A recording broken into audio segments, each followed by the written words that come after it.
Goodbye, Miller.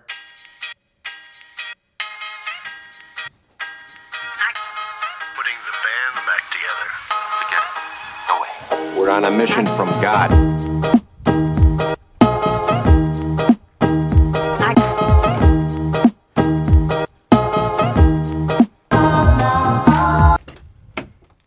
It is about 1,000 degrees in this truck right now. All right, welcome to 7.3 liter truck stuff. I'm Jeff Demo. This truck is Greta. She's a 2001 F350 Superduty with a 7.3 liter diesel. Before we kick off, if you haven't done so already, slam that like button, crush subscribe for me. It helps build the channel. And I feel like, as always, it's something that you guys just really want to do. Hit the bell notifications as well, get you updates. I'm rolling these windows down. That's enough of this nastiness. Oh my gosh, bless, man. Anything for good YouTube cinematography. Let's get rolling.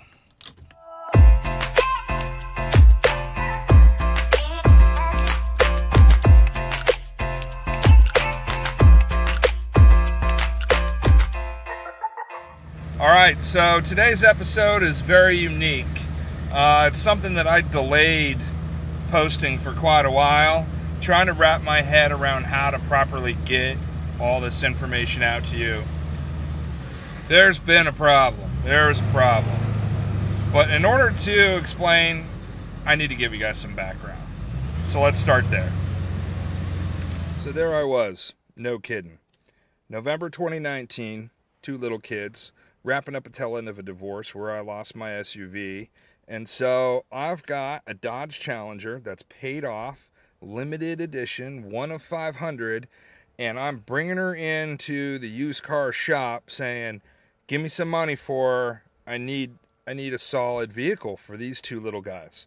Doesn't matter. Doesn't matter. That sales dude looked right at me, and he basically said, this is a family environment. That is a sports car. I say again, this is a family environment. You're not going to get any money for this car, man. He's like, you're just not. He goes, I'll give you some cash for it, but I'm going to leave you hurting. So I went home that night with my car, and I found the cheapest four-wheel drive truck I could find within an hour-and-a-half radius. And in Richmond, Virginia, was Greta, my 2001 F350 Superduty, and it had a 7.3 liter diesel. I put a lot of effort into researching the 7.3 liter diesel. Interestingly enough, the 7.3 liter came out as one of the most reliable diesel engines you could ever ask for. Largely due to the fact that it has no emissions on it whatsoever. No emissions. It had 211,000 miles. That scared me like you wouldn't believe, because I needed something reliable for the kids. But the 7.3 had a hell of a reputation. So much so that I bought the truck and I decided to start a YouTube channel dedicated to the 7.3 liter. So with 211,000 miles on this truck, I go heading up to Washington, D.C. while wearing a suit. I was wearing a suit. I go up for an interview for work. I rock it out.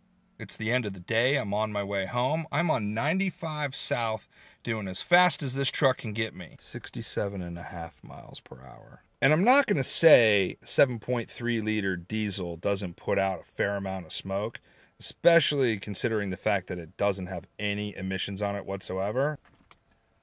Oh, but today I recognize that the vehicles behind me were behind me by a quarter mile because I was smoking them out. That is also a problem. And I was losing power.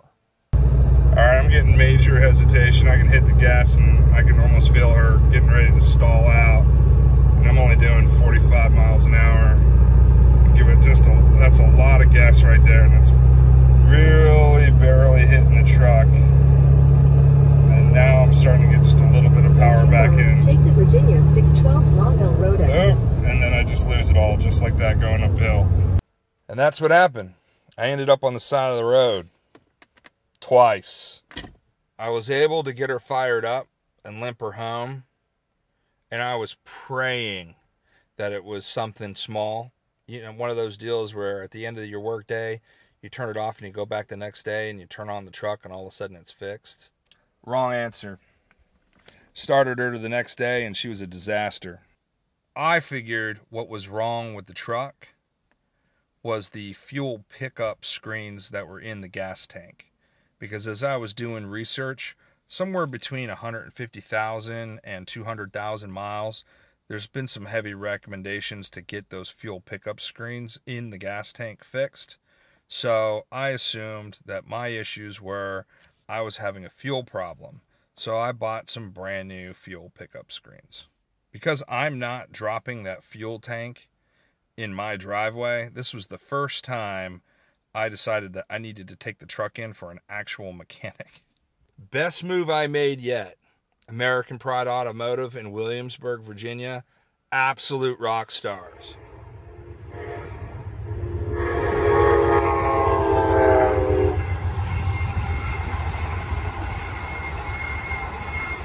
My mechanic's name is Daryl. I say my mechanic now as if like I pay him individually. Isn't that kind of a douchey thing to say? Anyhow, so American Pride Automotive, they start working on the truck, and they are awesome. They had an application that went to my cell phone. They were giving me updates. They're sending me pictures, and they pull out the number 8 cylinder fuel injector and say the O-ring is trashed. And they gave me a picture of it. They're right. That O-ring was done. Some time goes by. I hear from them again. Hey, man. I don't know if you've ever heard of a fuel injector sleeve, but you've got one. Actually, you've got 8.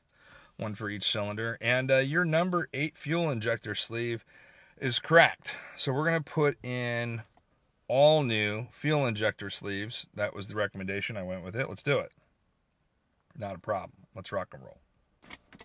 At this point, the guys over there and myself are on like a first name basis. Man, you need to come over to the shop. You need to have a talk.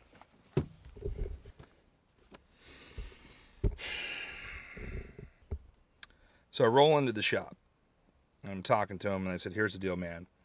And when we replaced all those O-rings and the sleeves, and we tightened her back up and we fired her up, it's still there. That was not the problem. You have a catastrophic failure.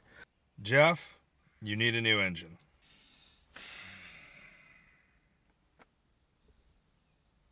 Oh, God.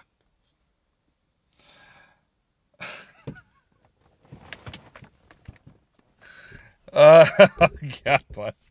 So there I was. Unbelievable. I don't even know what to say. I'm looking at a price tag on a new engine that was the equivalent, if not more, than what I paid for the actual truck. The flip there is I have now fallen in love with this truck. And yeah, like, I know these engines can run for forever as long as you treat them right. There's a lot of risk in picking up an engine at 211,000 miles. But if I'm dropping a solid remanufactured engine into this truck at 0 miles, especially knowing that there's only about 30,000 miles on this rebuilt transmission, this truck could potentially last for forever. I initially thought, hey, I'm going to try to keep this truck running long enough to be able to give it to my son, who is 5. And when I explained that to people over the course of the past several months, many reminded me that my daughter, who is 4, is the scariest person in the family. So yeah, it will likely end up going to her, and nobody will have that choice in the matter, but there's that. And one of the interesting facts about this, there's kind of a byproduct. American Pride called me and they said, hey, listen, we think you're really going to like this diesel engine. It's all black. So Jasper, I don't know if it's their way of hiding like leaky diesels, despite the fact that I paid to have this thing like top of the line dynoed and the whole deal. But yeah, it is all black, so it matches the motif of the truck for sure. Also kind of cool though, new engine means new parts, especially the parts that are going to be super difficult to put on if the engine was already in the truck. One of the first parts I thought about was the CVD fittings. I saw Cody with ADHD Projects talk about how difficult it was to get those CVD fittings in, and so I took the opportunity while the engine was out to put those in. I also decided, same thing, to put on new banjo bolts, because when those get put in, it's a tight fit. I also asked American Pride Automotive to take the wicked wheel out of the turbo that I had on my engine and put it on the remanufactured turbo. Dear, it's pretty cool. So American Pride Automotive, trust them implicitly at this point, and they're like, dude, we cracked open the turbo that was on your engine, and you don't have a wicked wheel in there. It's all stock. So, here's the deal. If you want a wicked wheel in the new turbo, the remanufactured one that came with Jasper, you're going to have to get that to us like yesterday, because Daryl also happens to be a fast mechanic. The guy is crushing it. So that's what I did. I rush ordered a wicked wheel and put it in the turbo. So I've got banjo bolts, CVD fittings, a wicked wheel. So the next logical step for me was to pick up a high pressure crossover. And somewhat wrapping it all up, I picked up a fuel rail crossover. And lastly, I asked American Pride Automotive to take the beveled up pipes that were on the first engine with the truck and replace those nasty stock ones with the nice beveled up pipes. So let me show you guys in detail the parts I picked up. So as soon as I recognized that the truck was showing some heavy hesitation, I went to extremediesel.com, XDP diesel power, and I ordered up the Bosch Tech fuel tank pickup and screen repair kits. The bottom line is this: these screens are located inside the gas tank. You cannot get to them until you actually drop off the entire gas tank from the truck and start pulling out the fuel mechanisms on the inside. They're notorious for getting clogged up about 150,000 to 200,000 miles, so I figured even if this ended up not being the culprit for why it was I was losing power, I still figured it was probably time to go ahead and replace these screens anyway. The next part I ordered was a stainless steel high pressure crossover through Riff Raff Diesel Performance. The stainless steel high pressure crossover is meant to allow excess oil pressure to flow between both the heads, allowing for better supply to the fuel injectors and for allowing the oil to flow to the opposite head. The issue of pressure spikes are lessened because of the HPX. The next part I ordered for the truck was also through Riff Raff Diesel, and it's a fuel rail crossover. With almost 300 5-star reviews, you know it's a solid piece of kit. The FRX was developed to solve a deadhead fuel rail issue on the 99-03 Power Strokes by connecting the two heads together and allowing a metered return so that the air has a return path as opposed to being slammed through your injectors. In addition, this block right here was developed so that it can handle up to 72 psi. The FRX comes with 3 fuel pressure springs, 55 to 60, which is a silver spring, 61 to 65, which is a gold spring, and 66 to 72 psi with a black spring. I put the 61 to 65 gold spring in because I'm running stock injectors. Also, the FRX is supposed to allow for a smoother, quieter idle, less cackle, and better throttle response.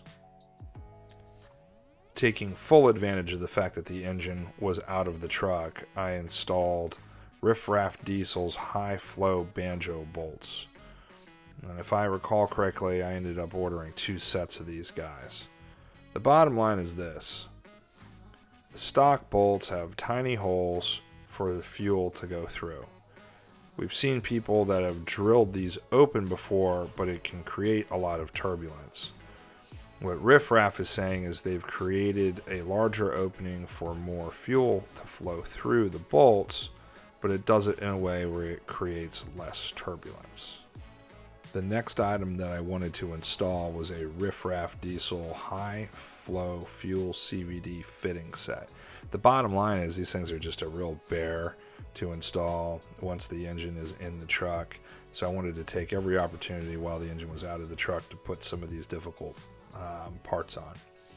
To explain, these CVD fittings right here are stock and extremely restrictive, whereas the Riff Raff fittings will allow for 3 times more fuel flow and will also allow for up to stage 1.5 injectors on just your stock fuel system. So I went over to Thoroughbred Diesel and picked up a Diesel Sight Wicked Wheel 2 billet compressor. And it's meant for a 94 to an 03 Ford 7.3. And this is the wheel that goes inside the turbo. So we cracked open the new remanufactured turbo and put this Wicked Wheel in from day one. Man, what a difference. I'm getting over 30 PSI. It sounds good. It runs good. Yeah, highly recommend the Wicked Wheel 2 if you're running a stock turbo. So let's check out this new engine.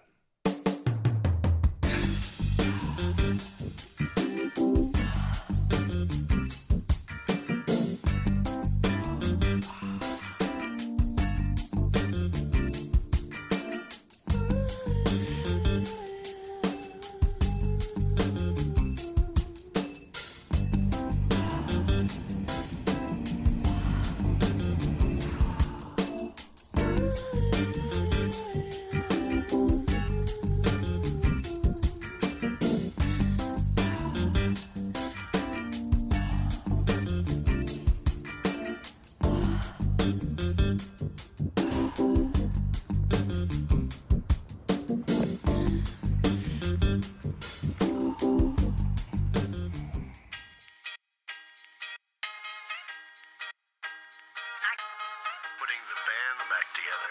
Forget it. No way. We're on a mission from God.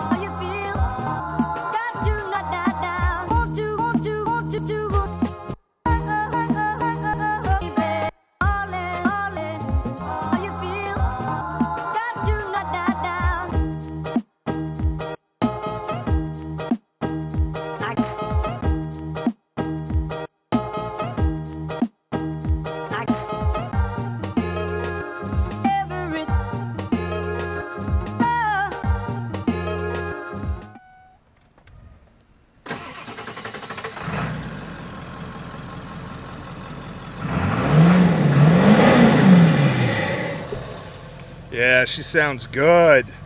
She sounds real good.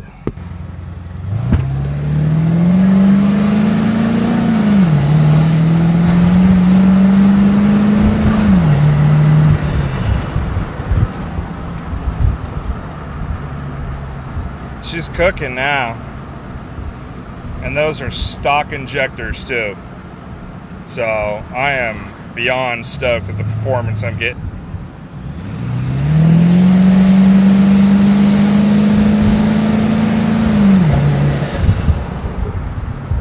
That's badass. Also, something I wanted to point out to you guys, I was getting 14.7 to at best 14.8 miles per gallon according to the readout on the truck. Guess what I'm getting now? 14.8. Proving once again that no matter what you do to these engines, they will never, ever, ever, ever be fuel efficient. They're just workhorses. Badass engines. Well, y'all, that's about it. We've got all the parts on. Wicked Wheel 2, banjo bolts, CVD fittings, high pressure crossover for the oil, fuel rail crossover for the fuel. She's running smooth. So I think we'll cut it on this episode. And thank you for watching another episode of 7.3 liter truck stuff. All the subscribers mean the absolute world to me. Those of you that hit the bell notifications, that keep up to date on the new releases and leave me comments, it means everything to me. So thank you so much for supporting the dad next door. Until next time, out here from 7.3 liter truck stuff.